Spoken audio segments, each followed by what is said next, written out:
A little girl gave her only cookie to a sad stranger, didn't know he was a millionaire CEO, and he'd changed their lives forever. It was one of those gray December afternoons in Chicago, when the sky looked like it had forgotten how to smile.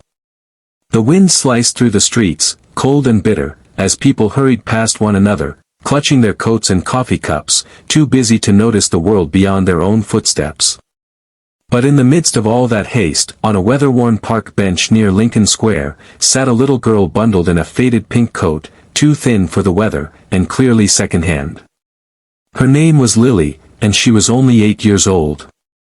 Beside her sat her mother, Maria, rubbing her hands together and occasionally glancing at the time.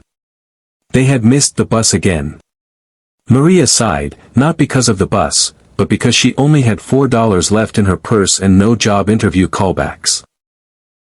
Lily, meanwhile, fished into her tiny backpack and pulled out a single chocolate chip cookie, homemade and slightly crumbled. It was the last one from the batch they had made 2 days ago using donated ingredients from the shelter. Maria hadn't eaten all day, but she had insisted Lily save it for herself. Lily looked up at her mom, then over at the people walking by, and then, her eyes caught something unusual. A man in a heavy coat, with polished shoes but a deeply tired face, sat alone at the far end of the bench. His eyes were fixed on the pavement, his shoulders slouched forward, his expression empty. Something about him looked lost. Children have a way of seeing pain that adults often overlook. Without asking her mother, Lily stood up, cookie in hand, and quietly walked over to the man.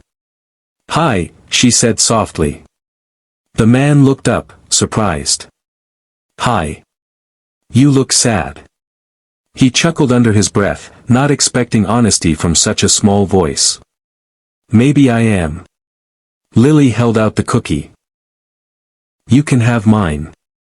It makes me feel better when I eat one." The man hesitated. He stared at the cookie, then at the girl's innocent face. "That's very kind of you," he said, his voice catching.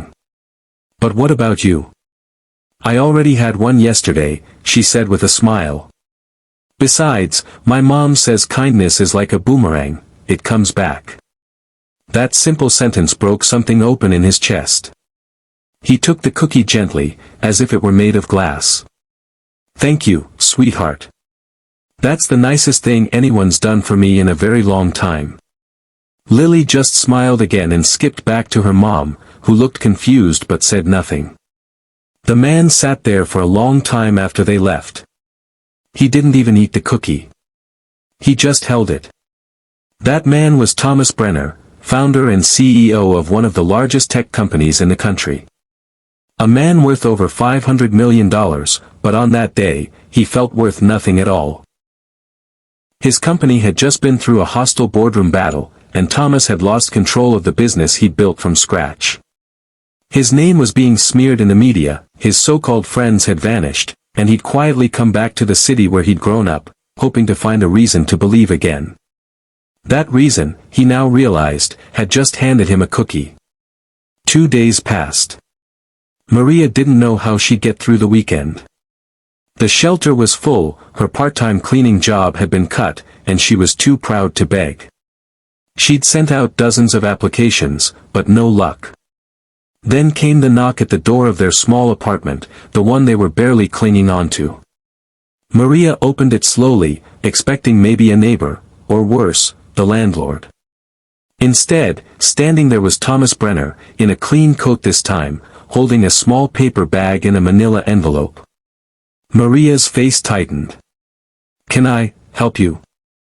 "I think your daughter already helped me," he said. He explained who he was, and it sounded ridiculous at first. Why would a millionaire be here? Why was he holding a cookie bag? "She gave me this," he said, showing the same cookie, now carefully wrapped. "She reminded me that not everything is about business. Or winning. Sometimes, the smallest act of kindness is more powerful than 1,000 shareholders." Maria stared, speechless. "I'd like to offer you a job," Thomas continued. "Not charity. A real job. My new foundation is looking for someone to help coordinate family outreach and support programs. I need someone who's lived it. Someone like you. Maria blinked. Why, me? Because you know how it feels to be invisible. That makes you exactly the kind of leader the world needs more of. That day changed everything. Within a month, Maria had started her new position. She had a proper salary, health benefits, and a stable home. Lily was enrolled in a good school for the first time. The foundation, called the Boomerang Project, quickly gained national attention. It helped families in crisis, women rebuilding after homelessness, and children who just needed a chance. At every press conference, Thomas mentioned the little girl in the pink coat. She reminded me, he would say, that we're never too rich, too broken, or too busy to be kind. Years later, Lily stood on a stage in front of thousands. She had just been accepted into Stanford with a full scholarship through the foundation. Cameras flashed. The audience stood in applause. And in the front row, Thomas watched proudly. When she took the microphone, she didn't thank celebrities or politicians. I gave one cookie to a man who looked sad, she said. I didn't know who he was. I just knew he needed kindness. And now, I believe the world needs more of it, from all of us. Sometimes, we think we have nothing to give. But kindness isn't measured by wealth or status. It's measured by heart. And sometimes, one small cookie can change everything.